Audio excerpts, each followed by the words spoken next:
This is a 2018 Expedition with 190,000 miles, a little over, with cam phaser failure. I'm not exactly sure what happened, but we were driving and it was making some bad clacking sound. I stopped and it wouldn't restart. The starter wasn't able to start it again.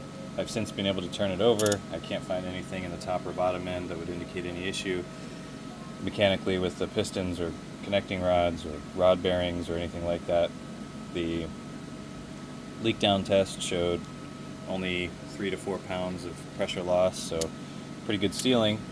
You get to see the old phasers as we turn the crankshaft. You'll see that they you see here the snap.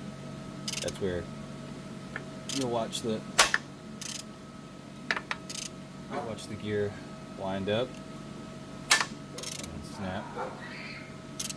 See, it's not rotating that bolt, not rotating it, and now it is.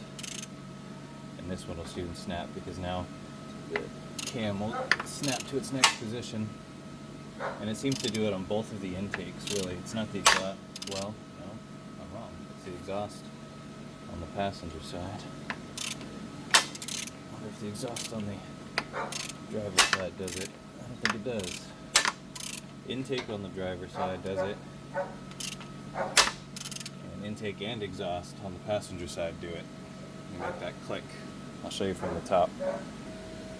This is what it looks like from the top. Notice the cam's not moving right now. Now it restarts. And it snaps.